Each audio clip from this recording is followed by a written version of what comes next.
everybody! Welcome to ABA Inside Track / Behavioral Observations Year-End Review 2021. I'm one of your hosts. I think we're all hosts tonight in this special episode. I'm host one, Robert Perry Cruz. What other hosts do we have? I'm host number 2, Diana Perry Cruz. I'm host number 3, not a Perry Cruz, but Jackie McDonald. Only honorary. Honorary. And rounding out the group, Matt Cicoria. Guys, it's great to do this again. This is year in review number 4, I believe, right? Yes, it is. I think so. I think it's 4. I think it's 4. I'm almost positive. Yeah. Yeah. So we're beyond the point of establishing a trend. Right. So That's you guys amazing. get fell into the tech, whatever the textbook language is for that sort of thing. But yeah, it's more than 3, right? Yes. So it's good to see you guys again. You too. So as we were joking around before we hit record here, this is gonna be the show about nothing, right? This is like very Seinfeldian. A little bit, yeah. I think because we sort of, everyone usually this for those of you who are like new listeners are like, I've never heard of any of these ABA podcasts. I'll listen to this one, I guess, because you can listen to 2 of them. 2 of the shows talk at once, maybe. This is sort of our wrap up. We sort of talk about some of the big stories related to the field of the year.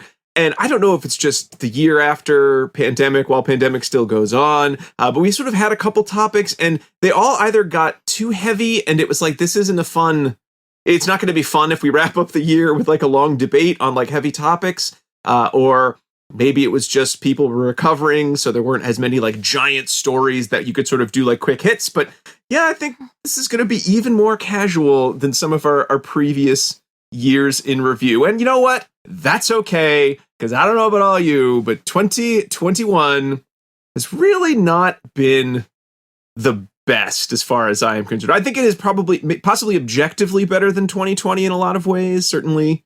But I think 2020 was everyone dealing with a lot and finding the strength to deal with it, whereas 2021 feels a lot like somebody decided to flip the switch back to normal, but they stole all the good SDs of like how we actually behave normally and respond normally. And so we're in a weird limbo vacuum this year. I don't know if anyone else is sort of feeling that way. It's like an extension of 2020, I think. It's kind of like this is like kind of hangover, if you will. But early, I don't know. Just it's like 2020 part 2 or version 2.0 or something like that. Yeah. But I mean, obviously, there have been lots of ways in which things have gotten better and things along those lines. And I think if we record this podcast in July, we would be like, "Whoa, COVID's all gone!" Yeah, right. What are we looking forward to, everybody? That's right. I'm going to Montreal this winter,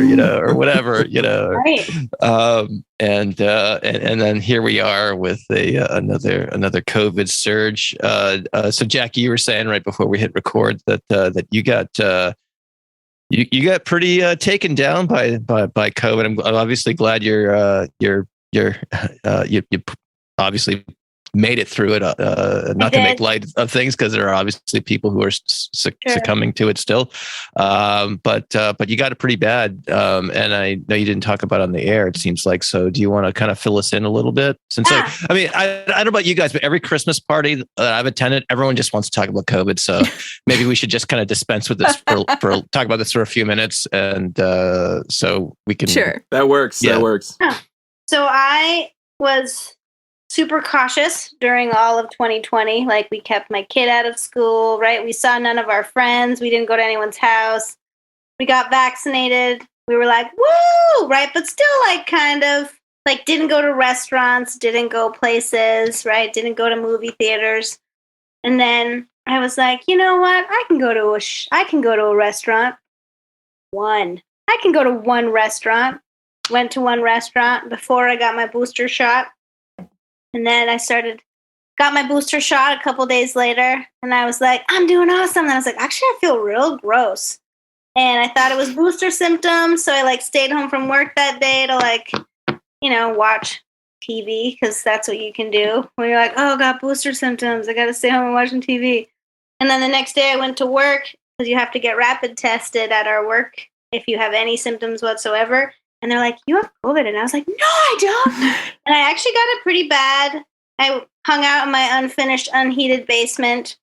Which probably didn't help. No, it probably didn't help. It's pretty cold and gross down there, right? We've never cleaned down there. Because why would we? Did you get the plague as well? Maybe it toughened you up, though, Jackie. There might have been some upside. I was sitting, I spent a lot of time on Diana's discarded couch that I stole. No, I dropped it off at the curb. Oh, I remember, right? And I brought it downstairs, and my husband I was like, y'all weren't home, so the couch is outside. My husband was so mad at me. He's like, why do we want this discarded couch? Now I was like very happy about it. And so, yeah, I got fairly sick. I had to get some antibodies at the hospital, just hanging out with some old men and me, which was also an interesting, afternoon. Hanging out in like a trailer behind a hospital in a recliner, getting an IV infusion. And then I started feeling better, got out of the basement, and like a few days later, my kid started having a runny nose, and then she got COVID. So my husband went to the basement to stay away from us. And then when she was better, he came out of the basement and he got tested, and then he had COVID. So it was like this very long, drawn out COVID. It was like a whole month. Oh, yeah. It was a whole month and a few days, where it was just kind of a little bit of a nightmare. It's just like never ending. But you know what? Still podcasted. Still work. We had a few that were touch and go. Yeah, but made it through. We did tell you it was okay to not. I know. You did. But some of them, I was very quiet because I was dying. Well, good for you for having your priorities straight. Right? I know. So maybe your basement is where the COVID is. I mean, that's where it originated. We thought it was Wuhan, but no, it's actually Jackie's basement. It was a basement leak, not a lab leak. Yeah, so I'm glad. So when you went to the restaurant, did you like, I'll have the COVID special? I was with a lot of people, and all of them tested negative except for me. So including me. I was there. Including Diana, she was with me. What did you have, the chicken or the steak? It's like the airplane, the movie Airplane. I had some pasta, I think. I don't know what you had, but it's okay. You sat in the corner. Sat far away from everyone in the corner. Yeah, maybe there was like a tunnel effect or something. Mm-hmm. Had a little scarf on. That's beside the point, but I like wore a scarf, and I was like very proud of myself. I'm like, I'm 41 years old. Yeah, not like a winter scarf. It was a Diane Keaton scarf. Yeah. It was very exciting. Like a knot on the side, Ooh. Too much hubris. That's what happens, Jackie. I've never done it before, so now I'll never do it again. But it was really cute. It was really cute. But yeah, so that was during that, I just want to add that your husband was supposed to get his booster shot during that time when you were quarantined, but he couldn't go because he was watching your daughter, and then he also got COVID. So it's probably okay. Also related to that. Mm-hmm. So you got the monoclonal antibodies? I did. Yeah. And did you get any other type of therapeutics or nope, just that? Thankfully, I only needed that, and then I started not dying. So that was nice. And you continue to not die, which we all appreciate. Yeah, and I continue to not die and feel better. It took a little longer than the 10 days, but it's been a month-ish now. So I'm feeling much better. Still can't really run. I've tried to get back into my exercise, and I'm smoke like a smoker lung. But hopefully, walking is good too. You get the 30 minutes of walking every day. You're good. That's good. Accidentally took my child on around 7 miles of walk today, so that was hilarious. She did great. Wow. Well, I'm glad you guys are all feeling better. Do you have any idea what type of variant it was? Was it the Delta or? So this is pre Omicron, right? This was pre Omicron. Yep. The infectious disease specialist doctor that I hung out with, who kept calling me because I was dying with my oxygen levels, thinks I got the OG. Ooh, not okay. The Delta. Thinks I got the classic because I had all symptoms. Every single symptom except for COVID toes. Everything else I had. Wow. So it was pretty great. He's like, do you have this? Yes. And Diana made me a really cute package where she brought all these things over to help regain my sense of smell and taste. It was very sweet. Aw. She's so sweet that way, that Very Diana. nice. Well, I'm really glad you guys are all feeling better. My daughter, who is 16, she got COVID in October. From it was just kind of floating around the field hockey team. Oh man! And a bunch of people got it, both vaccinated and unvaccinated. And she had a very mild experience with it. Fortunately, although her sense of smell is still kind of funky coming back. Yeah. So here we are, several weeks later, and I want me to wonder make if she's her a kind of care psyching package? herself out too. Yeah, we might need to do a test. That's right. Get some essential oils, and a blindfold, and yeah, we could probably You do can something. like train it, I guess. Yeah, she bought me like ginger, and I had cloves and cinnamon and ginger ale. Oranges, I think. Yeah, there's like Wow. certain smells, and they say you're supposed to pick smells that are like remind you of your childhood because those are most closely tied to your memories. So, like smelling a little bit of it, then you can remember how it smells, and it starts to bring more back. For you. Huh. Yeah, Wow. I was pretending I that read I all would about it. dog poop because I just had a lot of dogs growing up. That doesn't sound like a man. fun smell, though. It's very But- comforting. But your daughter is mostly recovered now. Yeah. She, and I had my youngest at his well child visit the other day, and I was talking to our pediatrician, and he's like, "I am shocked the rest of you didn't get it." And I'm like, "Yeah, and Yeah. but we all, because we had to get my sons had to get like multiple PCR tests to go back to school. Oh, jeez. And it was a bit like, your papers, please, But, Yeah. it was eventually they got let back. It's like, no, they're fine. But anyway, but yeah, so they all missed about a week and a half of school. So it was, and then my wife and I stayed home a couple of days. We're both vaccinated, so I get, just based on the provisions, the safety protocols, if you will, we were able to kind of, from what safely interact with the public or what have you. So none of us got it, but boy, am I hearing more and more. I'm sure you guys are too. It seems like a lot of people are coming down with it, and it's crazy. Right. Hopefully, this latest variant is not as severe, or I don't know. I wouldn't take that to the bank because all these COVID papers are all preprints. I don't know that we It's one of those necessarily don't know. don't know the whole situation. Here's some possibles. Here's some ways it could go. Is kind of the last I think the last I heard was don't follow social media about COVID variants right now because you're not going to get any useful information Unless it's Twitter. And then Twitter. Oh, it's fine. Totally okay. The Totally random okay. on Twitter, you're totally cool. The lady that's where I get my news. I don't know about you guys. the lady I trust is called your local epidemiologist, and she is an epidemiologist. She has good info. Is that a Twitter handle? She's on a lot of the platforms under that handle, so look around for her. I'm writing that one down. I'll definitely add that to my feed. So yeah, I feel like it's like the perfect storm right now because a lot of folks up in this area, their initial immunity from their 2 shots is waning, and then now we have soon. By the time this airs, right, a highly transmissible variant is going to be here, so it's potentially bad. Yeah. So I Get your booster. So I did not see this on Twitter. I actually talked about it with I went in for like my annual physical a couple of weeks ago, and I was chit-chatting with my doctor, and he was saying that there's a couple of promising studies looking at the use of SSRI type medications for So as soon as symptoms onset, there's like a 10-day trial of not fluoxetine. It's like fluoxamine or something like that. They all kind of sound the same. Yeah, right. Yeah. Do you know what, Matt? What? Some of those studies were done by my own best friend, Ooh. Whoa. Dr. Dana Cairns, who works at Tufts. Wow. She did a study on that, so I was very proud of her. Oh, cool. Dude, When I got COVID, she was like, I know it's not in print yet, but you once, like, she had some, like, one of the medicines she was saying, like, no, I'm going to just go with what my doctor does. I got some in my desk drawer. I was like, I'm good.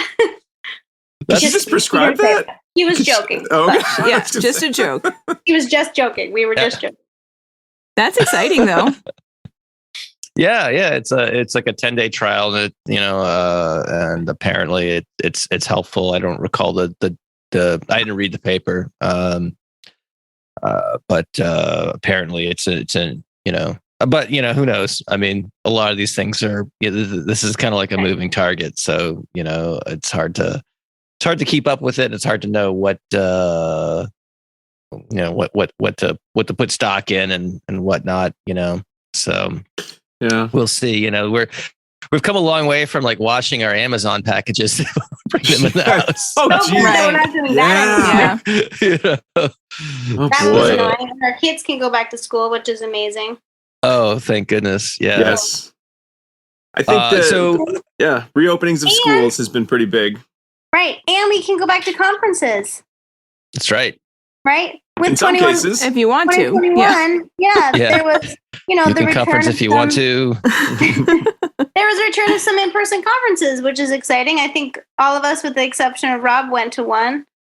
Not because I didn't want to or didn't choose to. I was not allowed to by my day job. For some reason, it was never fully explained to me. It's okay. I think it was lack of concerns about staffing, which, guess what? No one can hire anyone these days. That's still going on. I see. So you're starting the airing of grievances early for Festivus. That's all I've got. That's all I got, Matt. Grievances. It's a second Seinfeld reference in one show. Nice. So yes, very good.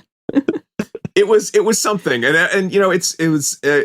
I certainly was getting a lot of support of like, I bet with all the virtual ones you can do this all in your own time. And I'm like, I do a lot of things on my own time related to the field of behavior analysis. So attend a conference that I usually would go to in person was, a little frustrating that I couldn't actually do that one on my own time. But anyway, go on, please go on, Jackie. I don't mean to derail about this conference you went to. So we went to the Thompson Center for Autism in Missouri in October. Yes, I think so. It was October. Yeah, and we had to take a plane to get there. Yeah, it was great. It was really nice to like be sitting with other people. They had like everything spaced like 6 feet apart, right? It was just nice to like learn in outside of my jammies. Just saying, like it's fun and there's a place to learn in your jammies, but it was really nice to be in the conference and like see people I didn't know and to talk to people, right? Diane and I presented on self-care for BCBAs, and it was just fun to like be in front of real people.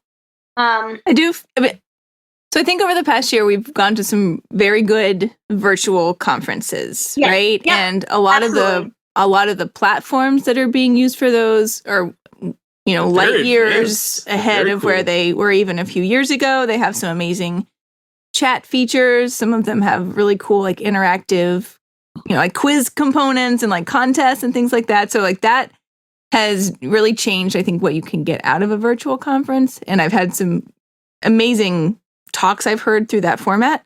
But I will say, as a presenter, being able to be in the room and have the energy of the people actually sitting there with you is way different than presenting in your basement. Yeah, right? Virtually, right?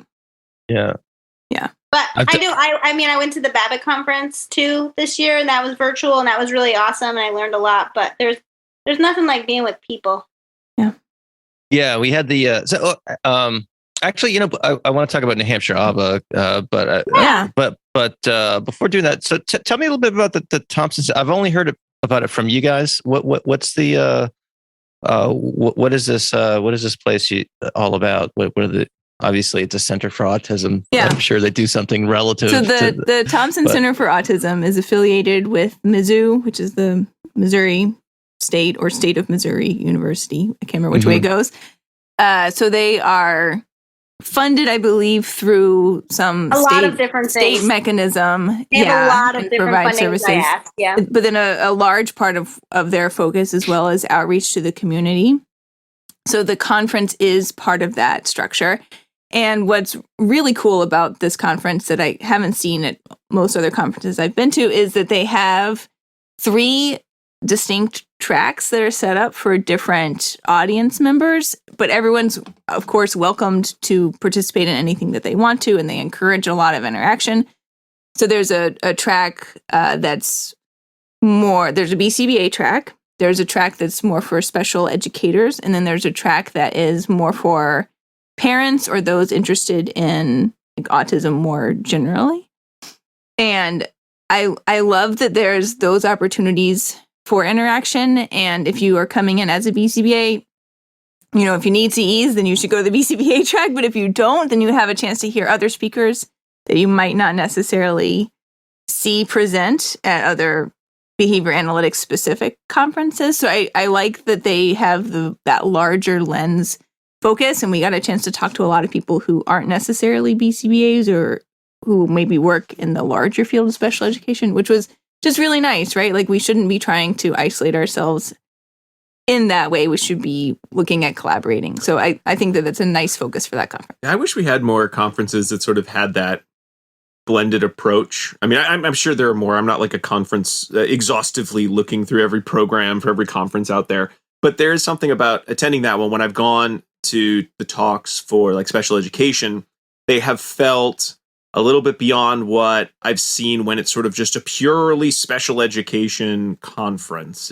It feels like because there are the 3 tracks, there's, a little bit more blended together. So you just get a little bit, it's additive in that regard, which I really appreciate because, sometimes when you go to conferences from fields that, when you have multiple kind of hats you wear in your job, some of the conferences you go to are amazing. And then some of them leave you wishing they were like the other conference you just went to, and that can be sort of a frustrating experience. And I think that audience just really works out to building up a really good set of presenters, and vice versa. Feed on each other. Awesome. Sounds like a really great event. So, but New Hampshire, New Hampshire, yeah. Yeah, we did. I want to say it was the 5th or 6th New Hampshire ABA. I can't remember, kind of losing track. But So we did a after last year's virtual event, we did and this one was a hybrid event, but a fair amount of people were able to attend. It was in Concord instead of Manchester, and of course, if you're outside of New England, you're like, who cares? But, but it was a really cool venue, and nice. Concord is just like a different vibe than Manchester, and it's also 15 minutes closer to my house, which is also nice. Yeah. But that's, it was a lot of fun, and so I was able to sit with one of my good BCBA pals I've known for, I don't know, well over 10 years, and then see a lot of folks. So it's kind of like old home day, if you will. You get to see a lot of folks that you don't normally see in your day to day, but you only see them at New Hampshire ABA. Not as many as obviously when it was in kind of full force, because attendance was down. That I'm imagining that some folks were choosing to attend virtually. And what they also did, they did a separate business track, which was interesting. So this is the first time that the conference did a split track. So there was, I didn't attend these talks because it's not germane to my day to day, but there were people there from like accounting companies and legal, insurance, and all that Wow. really super fascinating businessy stuff that we all kind of can't wait to dig into when we jump out of bed. So so that was offered something for those attendees who were attending to that end of the service delivery spectrum. So, it was fun to get out and see folks. So, Jackie, I remember the last time we talked, you were talking about when you were looking forward to attending conferences in person, and you were going to give like uncomfortably long hugs to people. And I think Diana predicted that human resources was going to become involved. Did any of that happen? Yes. So I can't Wait, help which myself. part though, Jackie? Both parts? No HR. So I have Yet. So no HR yet, but I have most of the time asked, right? Because there are people that still are not comfortable with giving in. And there was to be fair, I've learned my lesson from COVID. There was people that didn't want hugs to begin with, right? So I probably should have been asking. Consent is key. Yes. Consent is key, right? Yeah. So I'm learning and growing as well. And, but yes, for those that when they saw me did this, it was long, it was awkward, and it was great. So right. I have basically gone back full force. For those people that do this. She's got her arms out, everyone. Yeah, my arms are out. So when people see me and their arms are out, I go in. I'm in for it, and I'm in there. But if they put their arms across their body, it means don't touch me. I'm never the one that lets go first. Let's just put that. I see. All right. Very good. Well, thank you for making good on that promise. So just, some say-do correspondence there. Right. So I haven't gotten fired from my job yet either. So that's always good. Yeah, there's always time for that, right? So tomorrow. We got people back in places. We got people going to some conferences. That's good. So Rob, you mentioned something. So you're a school critter, right? And so kids back in school, what are you seeing behavior-wise in terms of the rebound from being back in in-person learning? Things started off surprisingly well, but I think a lot of the feedback was, I think it's hard for educators to balance the sense that all of the kids have not learned very much in the past year. Or I shouldn't say very much, but everyone has the sense of learning was not as good as everyone wanted it to be last year. And I think everyone gets a break because, how many of us have ever had a job where it was like, by the way, tomorrow you're doing your job totally differently. There's no training for that, though. We'll just kind of learn it as we go, and let's hope for the best, right? Like, nobody wants that job. So it was very challenging. And I think overall, I know I felt our town did a good job with, the remote education. It never felt as good as we wanted it to be, but it seemed more a limitation of that this was hopefully not a permanent solution. So I think there were sort of limits to like how much people were going to devote to like redo their entire lesson plans for all time. It was like, I got to get through this year, and then hopefully next year will be better. So a lot of talk about challenging behavior in terms of the classroom management. And certainly there were a number of students that, were all remote all last year and coming back to school. Everyone seemed very positive about that, but kind of getting back into the swing of things. And about a month ago, we started getting more school refusal behavior than certainly we'd seen the previous year. I mean, honestly, there was a lot of school refusal last year, but it was a little easier to explain to parents the idea of, well, all of a sudden your child has gone from first school, then all my reinforcers to all my reinforcers. And maybe my parents are not home because they have their own jobs and they're probably dealing with their own crises. So we're back to kind of the classic, just students having a hard time coming to school. And since I'm the guy in our district who like read a book and then did some podcast episodes on school refusal behavior, I continually am referred to as the expert on school refusal behavior, which I say I am in no means an expert on anything unless we're grading on a curve, in which case I guess yes. Well, you do have more practical application experience. At this point, I've done it enough times that I'm a little bit more expert than certainly when the first time someone probably threw that term my way. And I think they're trying to be complimentary, but I don't like being referred to as an expert on anything. It's too scary. It's too much responsibility for me. So was it Mark Twain? I don't know if he was the one who said this, but like an expert's just someone from out of town or something like that. That sounds like a Mark Twain. If it's not, it should have been. It should have been. Yeah. This, I'm sure that saying's been attributed to many, many people. But so what? How are you supporting those cases? I've seen some episodes, some instances of school refusal, and especially at the secondary ed level, and especially in very downtrodden communities where a kid's living with his like girlfriend's family, and it's it's just completely out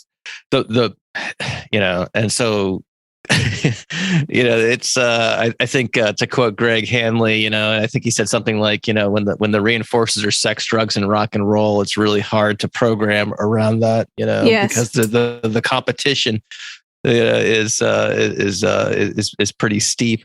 It's going to be hard to set up some sort of reinforcement system in the school setting that's going to adequately compete with the reinforcers that are there for home. And if there's not good kind of limit setting and whatnot in the home setting, it's going to be really tough. The cool erasers that go on the end of your pencil may not compete. Oh no, the treasure box. The desk pets, right. Are not going to cut it. Yeah. My Lisa Frank Trapper Keeper would though. Ooh, actually, if we had some Trapper Keepers, I feel like we might make some hay. Yeah, some A-team Trapper Keepers. Yes.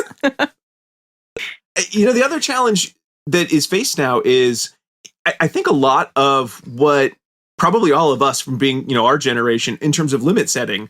Oh, well, my kid's playing Nintendo all day. Well, you take away the Nintendo, or, well, the Nintendo is something that you earn, and you start that off at an early age of this is something that's earned after you've completed your homework and after you've gone to school. But so many of what kids are using are phones or iPads, and those are on them at all times. I think parents are very scared to take them away, especially after last year, where the only lifeline many of these kids had was being able to text with their friends. Otherwise, I think parents are worried, would my child have been suicidal? Would they have gone into deep depression because they couldn't see their friends, and it's such a hard thing to have to deal with it as an adolescent? So all of a sudden we have all your reinforcers are present, and the idea of taking them away or making them contingent almost feels the same as if you locked a child up now. So the idea of, well, I'm going to take your phone and put it over here, you can't have it. I think a lot of parents are worried, no, but if I take my child's phone, they won't have any friends and they'll be behind and they'll lose all their friends that they have. So I can't take it away. Right. So, not to mention in our district, all children are issued an iPad. Oh, don't get me started. I know we didn't want to talk about anything that was going to be too angry or soapboxy, but the all digital, everything's on the iPad. And then what do you do when the children learn, oh, you know what I could do with this iPad? Not my work. Right. I just exited. And then it's we'll take the iPad away. Ooh, yeah, but you can't, because then they can't learn anymore. Do we have any paper copies of anything? Oh, we don't, because we've been doing this for long enough. And after last year, everything was digital. It's just one more of those. It's sort of like when you read a science fiction book and it's sort of like, look, this is the new future, but then it all goes horribly wrong. I feel like we're living in that right now in a really boring, kind of asinine, subtle way of look at all these cool advances in technology and look what they have done. It's like just the dullest Twilight Zone that ever was. And slow motion too. Yeah. Right. Yeah. So that's really been a challenge. I mean, I think with School Refusal too is we're dealing with so many mental health challenges. And again, how much of it is, when is it a mental health challenge versus people just being exhausted or just being unable to cope with sort of the new normal? Is that a mental health, challenge? Is this PTSD, or is this just everyone dealing with some sort of a universal trauma? And that is just so many layers. And I think families are dealing with where they seem paralyzed in terms of, I want to tell my kid, get out of bed and get to school. You have to, but I don't know what I can take. I don't know what's contingent. I don't know what's going to harm them psychologically in a way that they'll never recover, or they'll run away from home, or they'll be suicidal, because that is something that's sort of in the air, I think, with a lot of adolescents of, more cases of, threat of suicide, talk of suicide. I mean, I don't think a day goes by where I haven't heard that something related to suicide came up, whether it was someone said something or someone's worried about someone, or there was a signal of. So I think it does leave parents feeling just incredibly powerless to shift. I mean, I think we've been very fortunate in that our son seemed really sad about last year in a lot of ways, and has been super excited to be back in school with friends. And even our grumpiest son seems to actually be happy to be in school again. I like that you got levels of grumpy. That's right. One small thing I've been able, because when I interview parents for, if I'm doing an FBA in a school setting, I always try to schedule some time to chat with the parents, and it's incredibly informal, but I usually try to work in some questions that kind of get at their ability to set limits, or if there are limits being set, and also trying to identify the standard stuff that we're interested in, what are some obvious antecedents? What is the child getting out of the repertoire of problem behavior.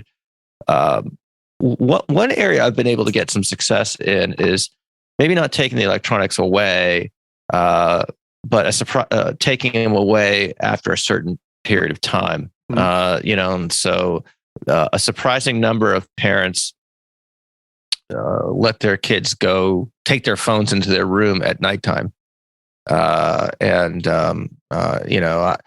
come up. My wife actually read some articles about this, and then just in the milieu of the internet. And as our kids were getting older and getting phones and electronics and whatnot, we just made a rule in our house that, when it's bedtime, your phones are plugged in downstairs. And I've had success getting parents to at least do that. Not all the time, but most of the time. And that sometimes is helpful for a couple of reasons if they can be cooperative with it, and if it doesn't raise too much of an issue conflict wise in the home setting. Because it's funny if I don't know if you guys see this, or if your kids are perhaps I know your kids are younger than mine for the most part, but my kids' phones, when they're plugged in downstairs, they're in bed, my wife and I are like watching TV or whatever, those phones are getting pinged all the friggin' time. Yeah. It's just like, it's incredible how some of these kids stay up late. They're just in their bed, on Instagram and Snapchat and stuff like that. And guess what? They're not sleeping that great. And and sleep is if your sleep's not dialed in, it's going to have this cascading effect of all these, opens the door to all sorts of other behavioral and health, potential pathologies. So I don't know. That's been something else, right? Even for adults. Oh, Yeah. for sure.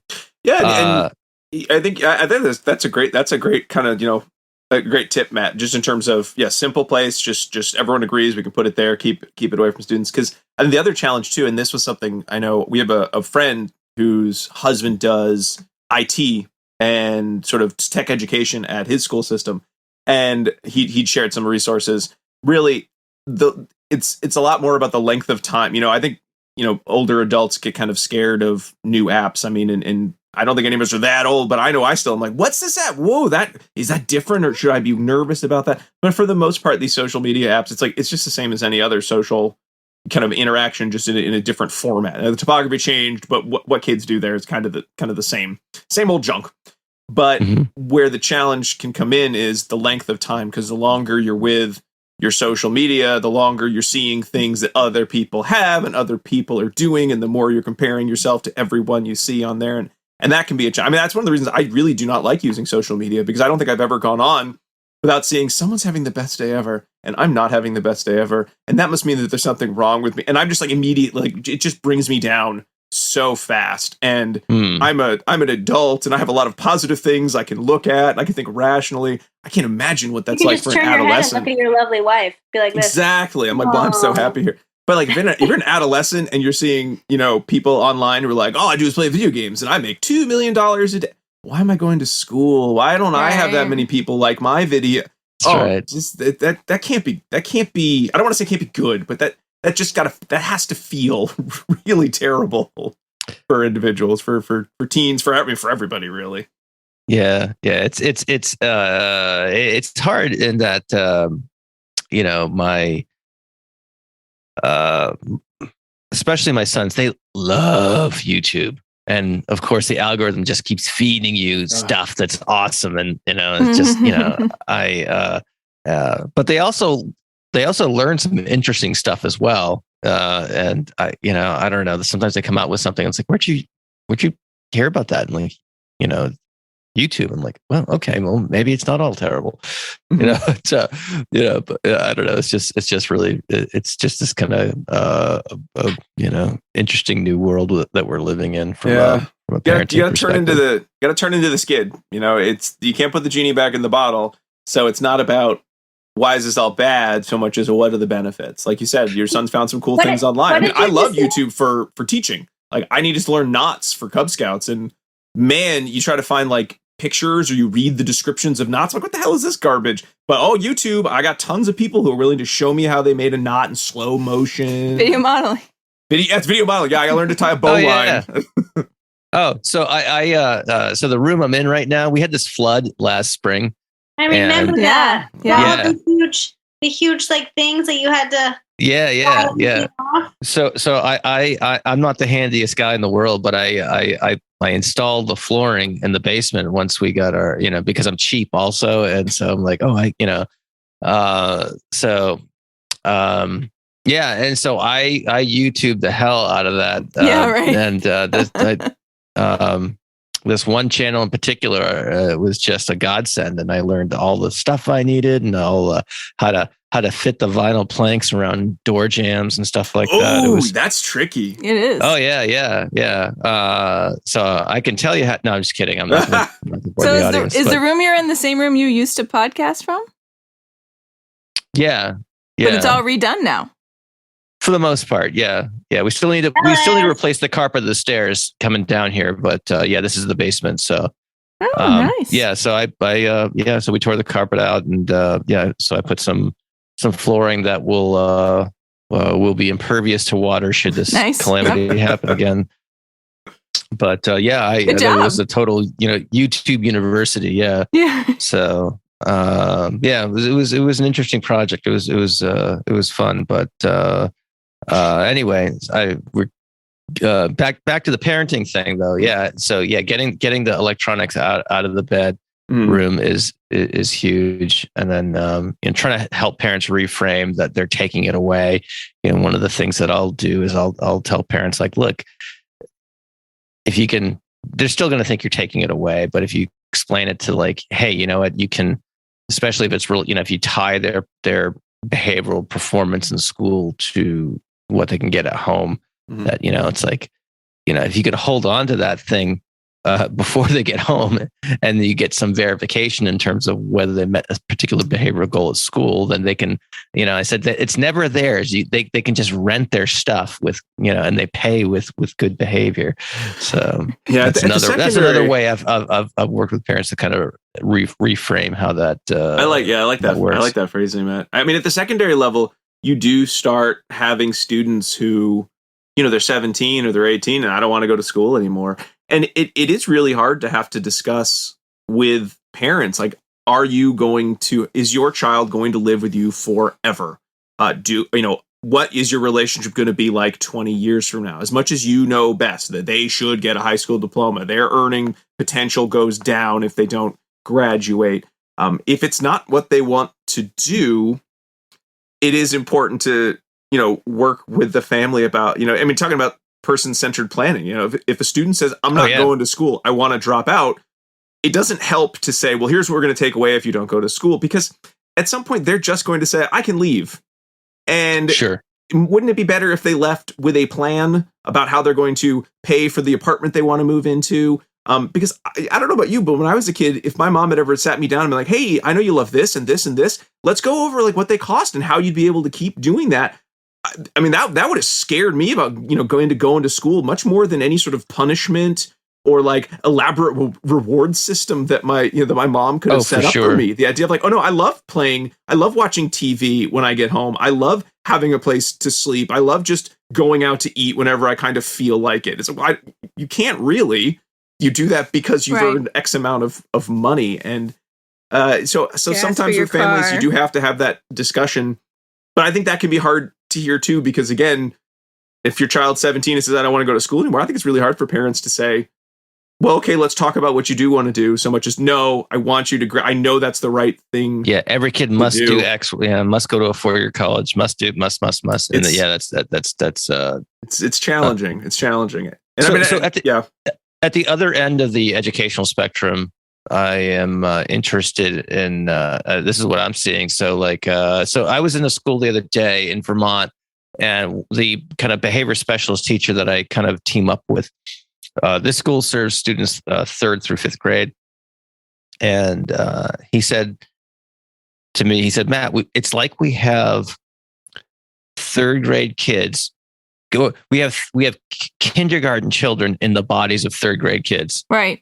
And I actually heard that independently in a different school district for like a few years older. It's like, I think they were like, I was talking to someone in high school, and he's like, the guy was like, it's like we have sixth graders in high school. It's crazy because just the schooling has been so disrupted over the last couple of years, and a lot of they've just been socially impoverished, if you will, by the attending school at home and whatnot. And it'll be also interesting to know what the effect of, especially for very young kids, what the effect of masking has on not being able to. Will there be some kind of downstream social skill deficits for not being able to see the entire face for facial expressions and things along those lines? I don't know much about that. Oh, I hope world. not. There's been a few studies that I saw that said even with a mask on, at least neurotypical children can still identify emotions and things like that. So I don't anticipate for the majority of the population it will be problematic. However, for some of the individuals that we serve, there's additional cues that are missing to help them sort of decipher social situations. So that's always a possibility. Funnily enough, this was the year where we're in our district, we're piloting a social skills program. And one of the things that, every week we sit down, we talk about what do we like about this, what don't we like? And one of them is it is impossible to talk to anybody in a big classroom where everyone's wearing masks because you spend half the class going, what? What did you say? Say it again. Oh my what? God. Yeah. What? And going like this? I feel like I should get one of those horns I put up to my ear. What's that? Although what I love? Yeah. I love going shopping and just talking to myself constantly behind my mask. Or you could hum all day. No one will know. I'm just talking away. I'm like, no one can see what I'm doing. I don't have to worry. Do I have food in my beard? Who cares? No one will know. That's right. Yeah. The beard trimming is definitely lower on the priority totem pole for sure. I totally asking people to repeat themselves all the time, and I feel like it's especially like if you're in a classroom and someone wants to say something if I'm talking to a para while the teacher's teaching, and they're like pss, and I'm just like, I'm sorry, I'm getting nothing. It's like. Yeah. I tell them, I'm like, we need to go. Like, I love how you're really paying attention to the privacy and dignity of the child you're about to talk to me about. I need you to take me in the hallway because I have no idea what you're trying to politely whisper to me. Like, please, let's go. Just tell me now. Like, this is silly. Indeed. All right. Is there anything else we want to say about schools, or do we want to move on? I'm going to be curious where schools are in another year. I mean, there's I think a lot of people are sort of just crossing their fingers and hoping that, well, this year is this year, but next year will be better, and then the year after that, everything will be all the way back to normal, and then everyone will remember all the lessons they learned. I'm not so sure. I do think there are lessons that were learned about education and teaching and the importance of schools that maybe aren't going to follow through as well as we would like. But I think that could be true about a lot of things, just in terms of, everyone's 2020 was not the same as their 2021 and will not be the same as their 2022 in terms of what's important, how they're responding. So we'll see. I don't know if I want to make any big predictions though, because I couldn't have told you. I don't remember if I made predictions about what 2021 was going to be like. And if I did, they were probably wrong. Yeah.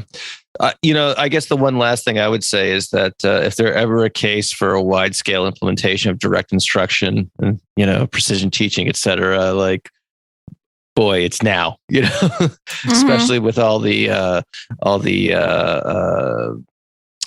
the potential deficits that these kids are showing up with, especially in online learning. It worked well for some kids.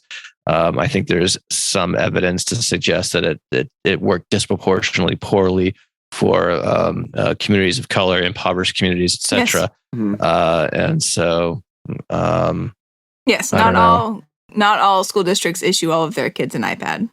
Yes, exactly. Yeah, exactly. So I think same regard, Matt. I think more classroom management systems or widespread use of classroom management systems. I've been a little surprised at how slow that has seemed to be. And I mean, again, I'm talking about an N of one when I'm looking at the district I work in. But there are some teachers who seem like they figured out some systems and they're bringing them into the classroom again, and they're very excited. Others, I think they're they're making, saying the same statements that you've been hearing of like, it feels like everybody is 3 years younger than when they left in terms of their social abilities and their ability to, delay gratification. Yet what, you then kind of get but I'm not quite sure what to do about that. Is this just developmental problem, or should I be doing something different in the space? Our kids were asking like, oh, are we Gen Z or whatever? I was like, I don't know if they have a name for your generation, except now that they do, because you are the COVID generation. That's right, Gen Z, Gen Yes. 19. Yes. Yeah, I've been trying to coach people to use the good behavior game. Yay! I've been pushing it really hard, and it's interesting. And we could. I don't want to spend too much time on this, but I'll just make this comment and we can move on. But it's interesting how reluctant people are to try that. And because I have one first grade teacher. It's her first year teaching, and she's doing it, and she's like rocking the hell out of it. And she has a very, very disruptive class. So I just think of her every time, I need to feel good about something. I know she's there. She's rocking the good behavior game. She's got these little erasers that she puts on the kids' desks for the teams that win and stuff like that. That's awesome. A good one. It's so good. So good. And I've got some people, just had some teachers who are incredibly reluctant to give it a go. And I don't know, and I don't know to what extent your role is consultative, Rob, or not. But for me, it's like I can bring you to the information, but I can't make you do it. Yeah. So at a certain point, it's like all right, well, I'm going to move on, and it's kind of bums me out, But it is sad. But it's like they say, if you can get through school and you have one good friend, you're probably going to be okay. I think sometimes with consulting, it's if you have one good consultee who takes your advice and rocks it, you're going to do okay. You can go home and sleep at night. You've done a good job. I'm giving a talk later this week on consultation in schools. I might steal that line, so I'll give you the appropriate credit. Please do. Yeah. And if people want even more consultation, according to Rob, episode. According to Rob at ABA Inside Track, exactly. So what is on? Do you guys have any plans for the podcast in 2022? What do you guys? Continue. I think we. Yeah, that's true. Yeah, I just kind of made an assumption that was the case, but yep.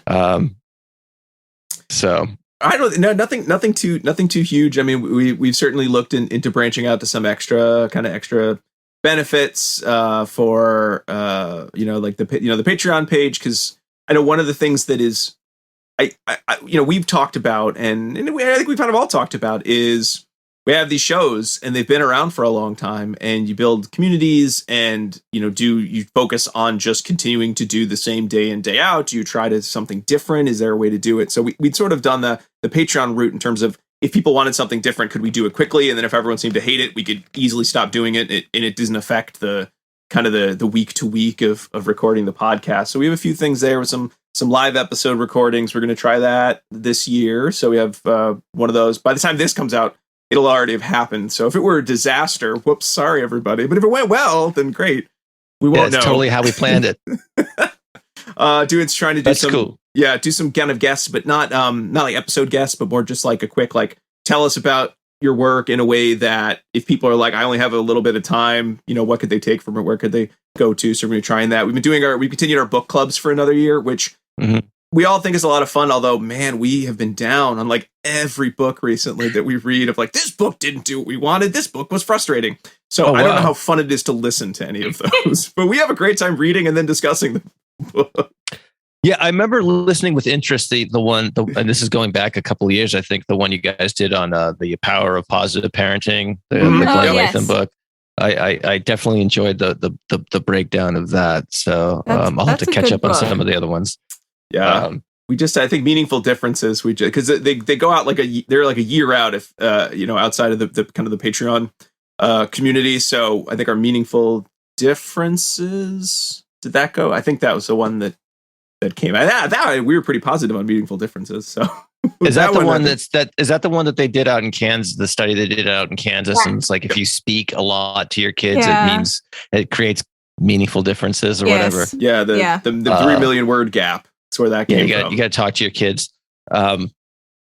So we did that. I mean, I think for what's different between our two podcasts is you always have a guest on your show, and we don't always have a guest on our show. No one's interested in what I have to say. So I'm always interested in what you have to say, just so you know. Always interested.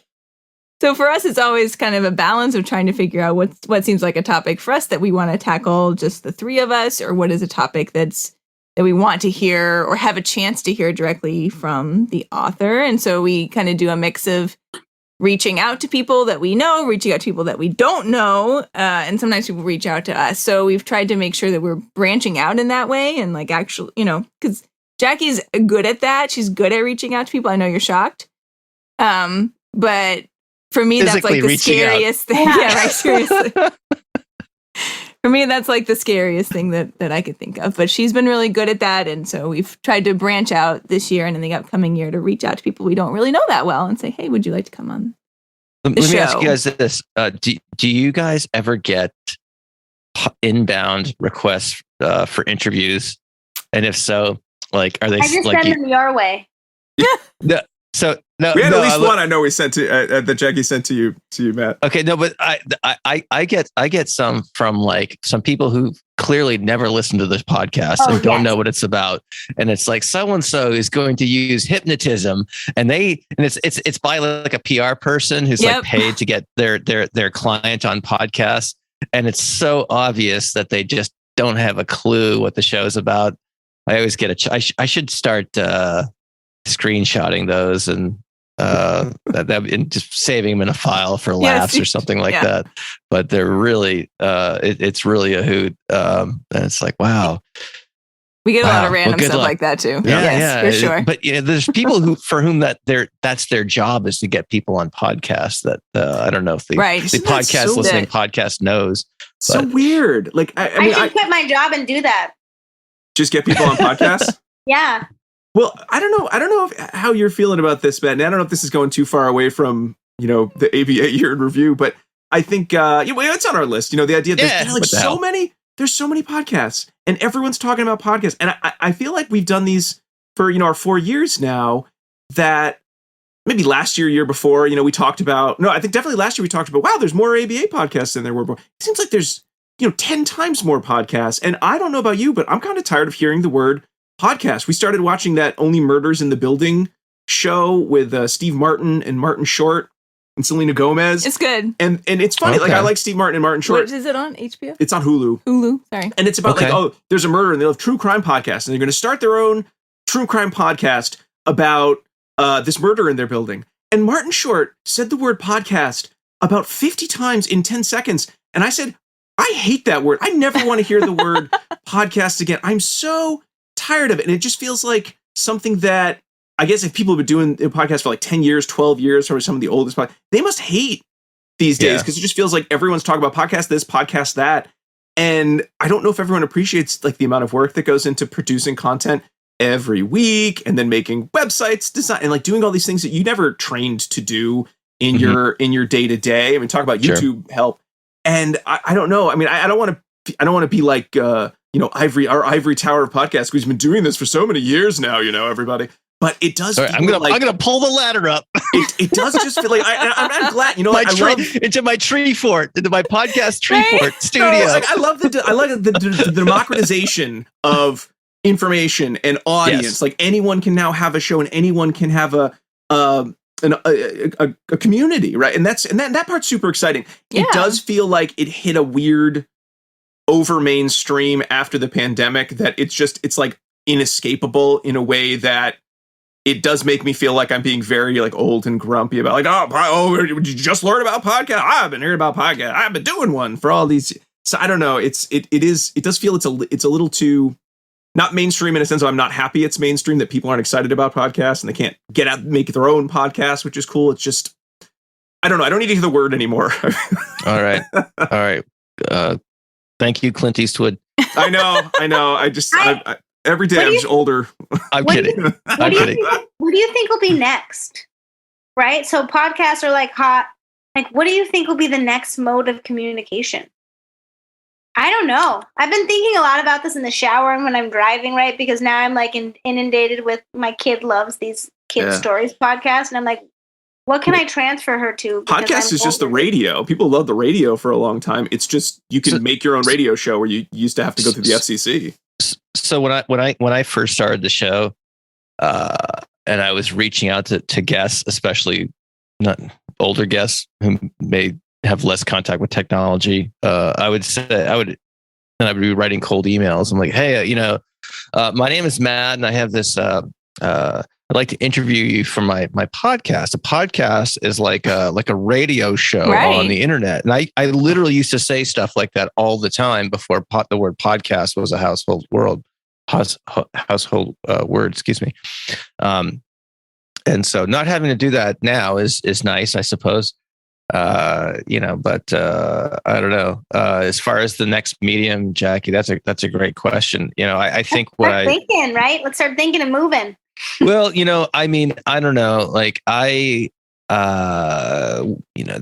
reason why I want to ask you guys what's next for ABA Inside Track is because I get asked that all, about my show all the time. I was going to ask you when I had a chance. Oh yeah, that's all right. I went on a rant instead, everybody. I apologize. No. The rant was exquisite. So I appreciate it. I share some of those sentiments. I was just kidding you with the get off my lawn reference.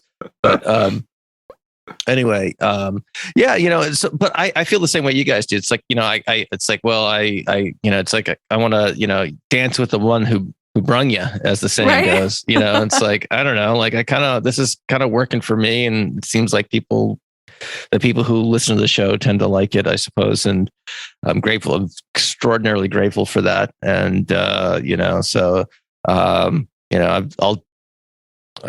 do some stuff for Patreon, which I've been, I started actually in 2021.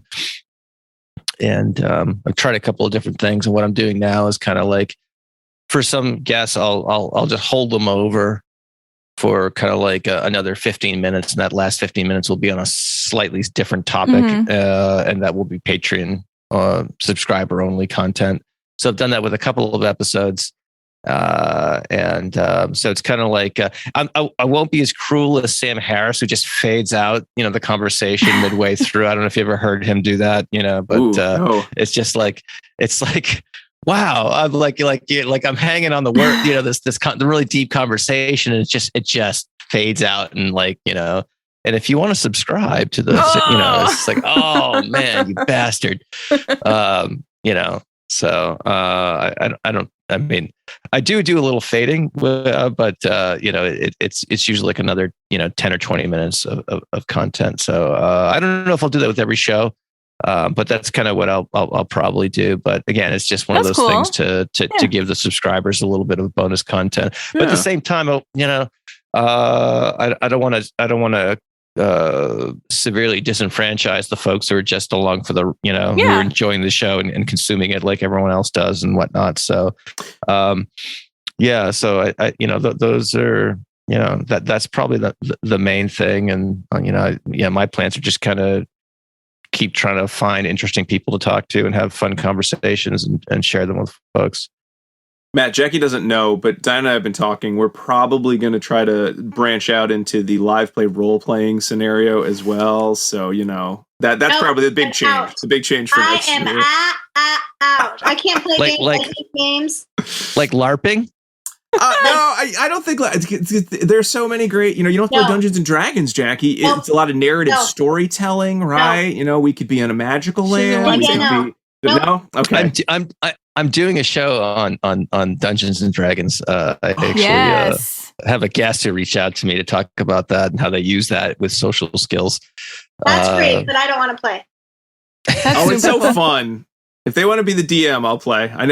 My kids always want to play, and they're like, "You have to be in charge, Dad." I'm like, "I don't know, it's boring." Being the DM sucks. You remember the rules and can you hit that giant narrate. You gotta narrate the module. Yeah. No thanks. Roll for damage. Yeah. Roll for All damage. Right. No, Oh my no gosh, good. we have just turned off a large swath of listeners by. I don't know. I think we probably just endeared them. That's role playing's super hot. It's hot right now, Matt. We got more listeners than we'll know what to do with if we. I don't think Dungeons and Dragons and hot have ever been in the same sentence. It is so hot because I know. I feel like we spend so much time either working, Gary Gygax would never say that. It wasn't then. It's like the cool thing now. It's every online. Right. Like you're making the multi-million-dollar deals, for your animated show based on the role play. It's a hot field. I don't know. Oh wow! I know. I'm afraid he may be serious. I'm not sure what's going on. No, it is. This is not something we've discussed. No. I was joking about it because I was reading, because sometimes I'll read about like role-playing games, and I always want one where it's like you're telling a story, because those feel like I might get people to play that with me. And then I was saying, we should just record ourselves doing it, and then we make Jackie do it. And Dinah didn't even think it's a joke that it would work, because Jackie would be so angry if she suddenly found herself playing a role-playing game. Wow. She hates games. She hates them. Breaking news. Yeah. I have friends who are like super board game nerds, and they have these like super complicated and might I add, extremely expensive board games. They're like right here, like $100 or something like that. Oh, we're gonna show. Yeah, there's our shelves. Holy cow! You're talking to one. I'm afraid. Put them all in there. Wow, that is impressive, or sad, depending on your point of view. I'm just kidding. I know, but I have friends who love those board games. They always break them out after we've had a couple of beers, and I'm just like, I'm not going to learn these stupid rules, It's like, and then Rob reads the rules for an hour. That's okay. Like, I do not. I'm gonna go. Am I secret Hitler? I don't know. I've lost track, and I don't care anymore. Can we get back to like listening to music and talking, telling funny stories, Anyway, that's my get off my lawn moment. There you go. Everyone should get one. Everyone gets a turn. I'm gonna go because this time maybe we I gotta go put a kid to bed. Oh yeah. Okay. Good. All right. But you guys can still chat. I'm just gonna go. I think this year in review, if we learned anything about year in review, this year has been. It's you got to think about other things a little bit this year. I think we use this as a self-care time, and that's okay. This is the self-care time. Okay, bye, Matt. All right. Bye, Diana. Bye. I'm gonna leave this all in. Bye. Oh yeah, we're totally leave this in. This is real. The real lives of New England podcasters. When we realized that we could put things as bonus, it's like, it's a bonus episode. So whatever, there's no rules. Right, no editing. There's no rules at all about this. Just gonna slap some commercials in this and call it good. So I guess apply to Regis College.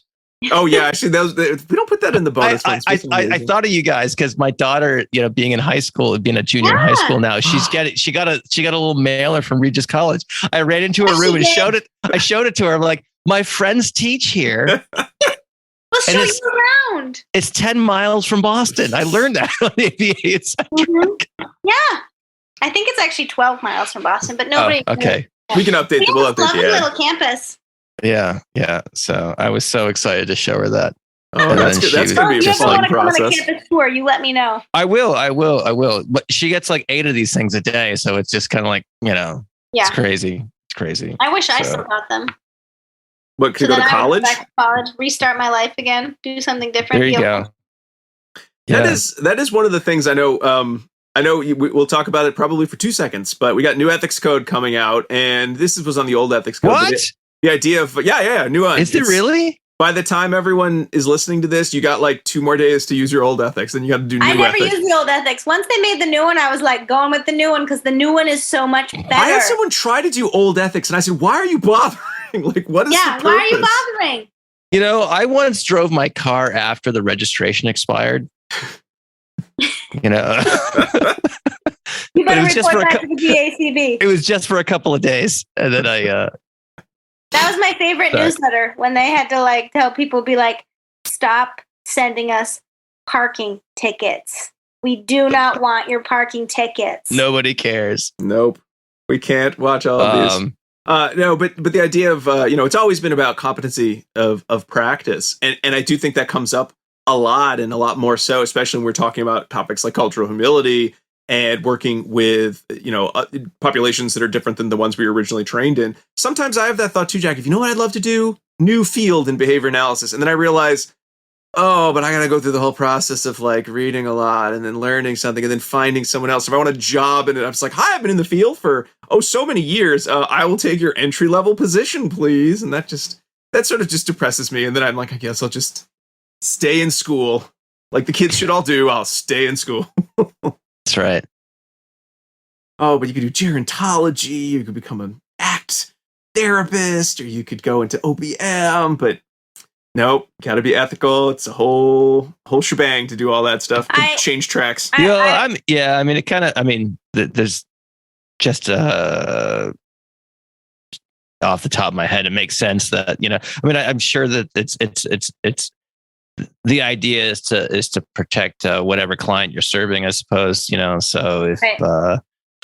So there's a rationale to it. What section is that actually? I've got the code pulled up right here. Yeah, you do. I should make you one. Of course, I do. I should make you one of my little handheld books and then send it to you Do you guys have one for the new code? I am supposed to have around 40 made for my students over the summer, but I haven't made them yet. So I do need to make them. I made mine. I'm hoping in the next 2 weeks I have time. Having COVID and being out for like a month and a half really killed my my industrious spirit. That COVID, you're going to ride that COVID thing for the. I am. Yeah, I would too. Yeah. So long. Yeah, I would have. But COVID and. I'm just scrolling through it right now, but we don't have to. Torture the listeners with me trying to find something. I'm not complaining about the ethical code in terms of I agree with it completely. It's more, what's the word? There must be a German word, like Schadenfreude, when it's like you believe in the ethics or the rule of something, but you secretly wish it didn't apply to you and you alone. Like there's got to be some sort of a term that we can coin that would capture that feeling, of like, oh, I love this rule, but not when it applies to me. I wish I could. Where's my exemption? That's right. That's right. I have a friend of mine who's fluent in German. I should ask him. There's got to be some. You're absolutely right. If it would be in anything, it would be either in German or Russian. Yeah, something good. Yeah. But I remember tuning into a lot of the Inside BACB podcasts when I listened to every single one. I made all of my classes listen to it. I loved that they did that.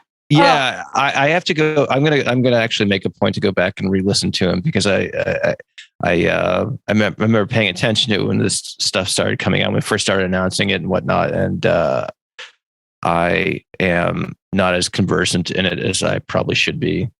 So looking at it again in quasi preparation for this particular conversation, there's a lot of cool stuff in there that I definitely will incorporate into my practice for sure. Yeah, I thought those podcasts were so amazing because some of the words I was like, I'm not really sure what that means, right? And they were like, you probably don't know what this word means. Here it is. Yeah. So I think this topic probably deserves a fuller discussion that we're not going to get into. No. Right now. So no, but I think we definitely were we were really hot on the changes. We thought they so many, because I feel like so many articles leading up to the publication of the new code were specifically calling out, why don't we have this in the code? And it's like magically, it must be terrible to write a whole article and spend all this time and say, I wish this were in the code. And then, 6 months later, hey, look, it is in the code now. So we've got a lot of poor articles that have been dated by the fact that now some of these pieces exist. I guess the one last thing I'll comment I perhaps will have on this tonight is that it's always interesting that the changes in anything the board does takes time, and likewise with the publication process, although less so these days in terms of like everything's kind of going up on the internet, as soon as it passes review. But traditionally, the peer review process, publication, et cetera, is proceeds at a glacial pace. And I know the board by design can't do anything fast. And they're not supposed to do things fast, because you can't make changes willy-nilly and have 50,000, was it 55,000 PCBAs? I forget where we are right now. Trying to track all these changes in real time, not to mention the even larger number of RBT certificates and whatnot. So the board gets a lot of criticism, and a lot of times that criticism is I don't know. I have I guess what I'm saying is empathy for their position, because you can't just snap your fingers and make a change like that. It just doesn't work that way. And there are systems in place, and they're overseen by a certification body that certifies certification bodies. It's kind of like in the Austin Power. It's like we make factories that make little factories, so, they have their own people that they're accountable to as well. So, I tend to give them a little bit of benefit of the doubt about these sorts of things. We all wish that, they had this kind of omnipotency, and it just doesn't. It's just not in the cards, at least as far as I can tell. Yeah. I think in terms of how the new code, the content, the rollout, the preparation, I think we've all had a lot of positive things to say. I think we've talked about a lot of them now, like the Inside the BACB podcast. I think just the formatting of it is so much clearer. I was shocked to have a couple supervisees that wanted to even talk about the old code. I'm like, no, that code is it is old. It feels old. This new code seems just slick. And I don't mean that in a not well thought out manner, but it just feels like this is what the ethics code should be. It gives you a sense of what you should know, how you will use it in your practice in a way that I felt the old code seemed kind of a stodgy, and it's sort of its organization, I guess would be the way I would describe my feelings about it. So I think we'll put a new ethics code, put it as the best of 2021. You heard it here first. It's number one on the list. Ethics code. That's right. And if I don't know about you guys, but I am raking in the $9.99 gifts. They just bring them in, people. Bring so them many in. Mugs and just pads of paper with people's names on them. Oh, I went to the bank the other day, and they were like, "You have 800 checks for $9.99." No, I'm kidding, people. Anyway, we could make some hay with that one, but yeah. So anyway, I'm gonna wrap this up. I think that's a great idea. I think that's a fantastic idea. As fun as it is to hear us go off on a million different topics, I guess it probably does. It does need to wind down, but I'm always the wrapper-upper. Let's talk okay. Jackie's not a real podcast. A real podcast, Jackie, goes for 2.5, 3 hours. Joe Rogan. Meander. I only get to listen right now. The only podcast I'm listening to is Stories Podcast, which is very good if you want to listen to stories. Super great kid stories and Reader Bug Adventures. So. Well, let's wrap up with that. So, yay, ABA. If you love ABA, you got 2 podcasts right here. We don't usually meander and talk about all manner of things. We usually have a nice focused topic, guests, research, with lots of exciting things we're talking about. But if you were to recommend a non-ABA podcast for people to check out, because they're done listening to they listen to every episode. They plumbed the depths of our back catalog, which they're very elaborate at this point, because we've been doing these bonuses for this is the 4th one, but we've all had episodes before then too.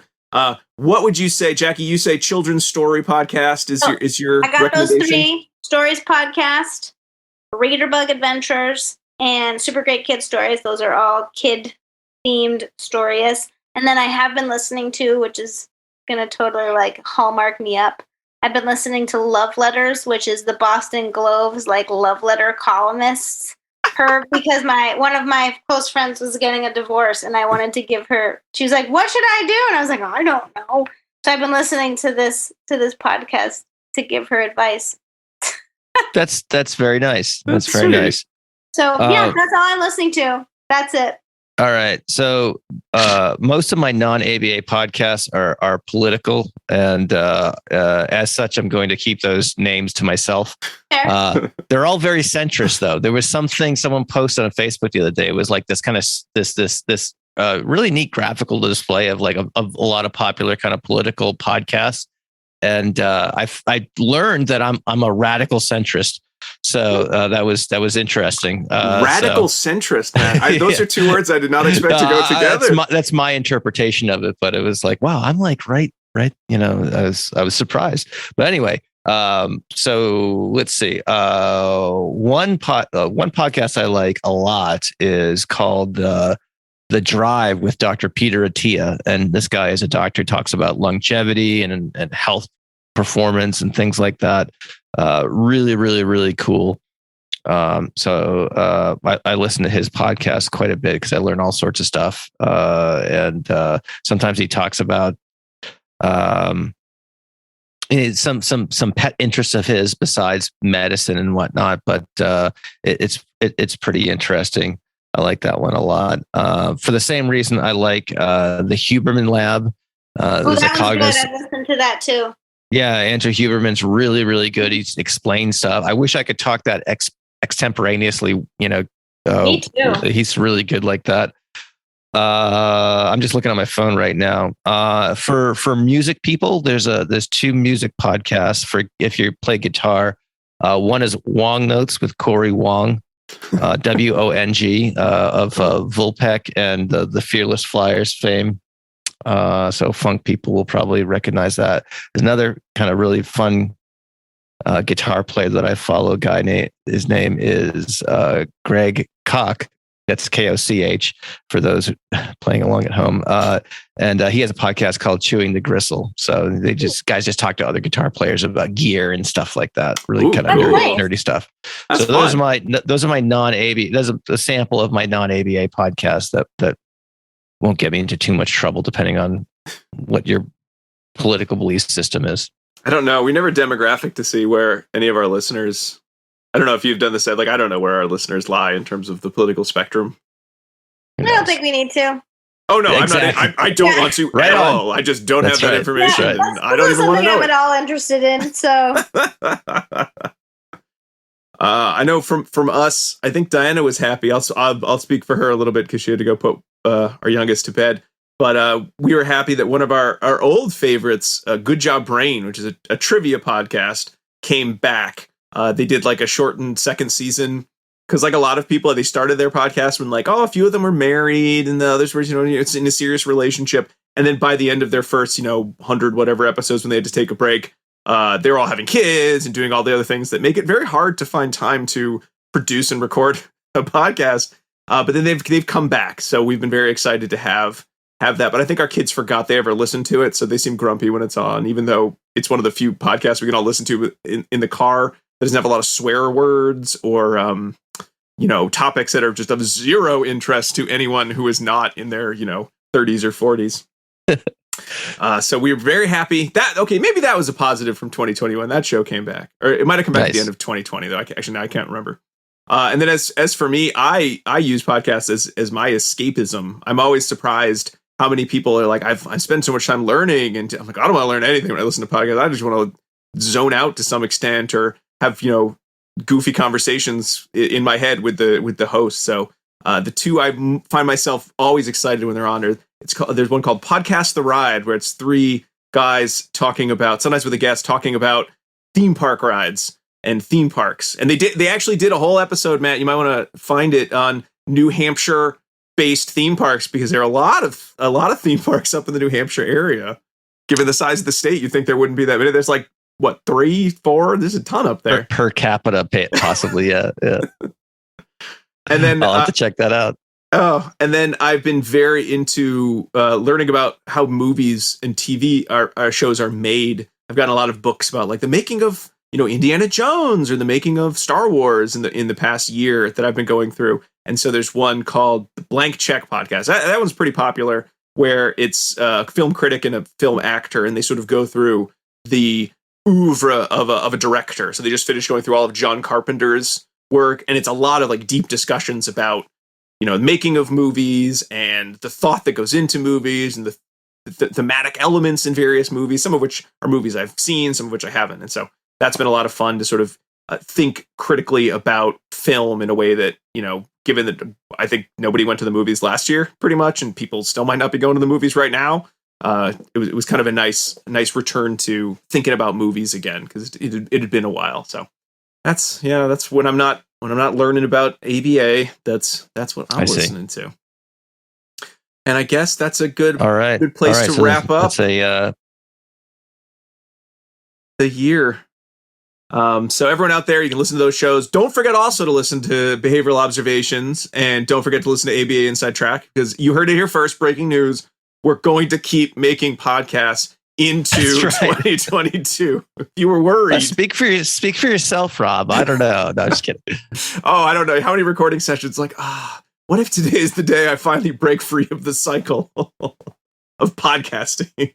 So you can it's harder for you, Matt, because you you have a guest every time. So for you to suddenly stop, you have to blow someone off completely. We have some episodes where it's just the three of us, so we could just blow each other off, and we'll see each other later. I frequently tried to blow them off. I'm like, guys, not feeling it tonight. Yeah. Well, it's you guys are making it work. So, and you guys are super consistent with putting out a show every Wednesday. And I've always admired that. That's Rob. It's all Rob. Yeah. So I try to put out 2 or 3 shows a month, and it's random. So that's been my. But that's always been the format, though. I think that's the format. Yes. That's the format. It's regular in its irregularity, right? Exactly. But you know what, Matt? You probably have higher rates of responding due to simple schedules of reinforcement, with people keeping looking at their phone, seeing if you're up, right? Because you never know. You never know. It's a VR. Keep them guessing. It's a VR schedule. Right? Yeah, I mean, the checking of the podcast app for sure. Unless you just wait for the notification. So right, don't do that though. No, just kidding. All right, guys, this has been great fun. Oh, bye. Yes, very good. Bye, Matt. Bye, everyone. Thank you for listening all the way through our fun end of year. Happy New Year. I'm sending you all long, awkward, tight hugs. Unless you signaled you didn't want one, but the default was you get a hug. Giving you awkward hand. All right, everybody. Well, good night. Thanks for listening. Happy New Year. And we'll see you all, at least next year, but probably sooner than that, too. Bye. Bye. Bye-bye. For realsies, though. Okay, it's the real bye. All right. The real bye. All right, guys. Have a good night. That was fun. Bye.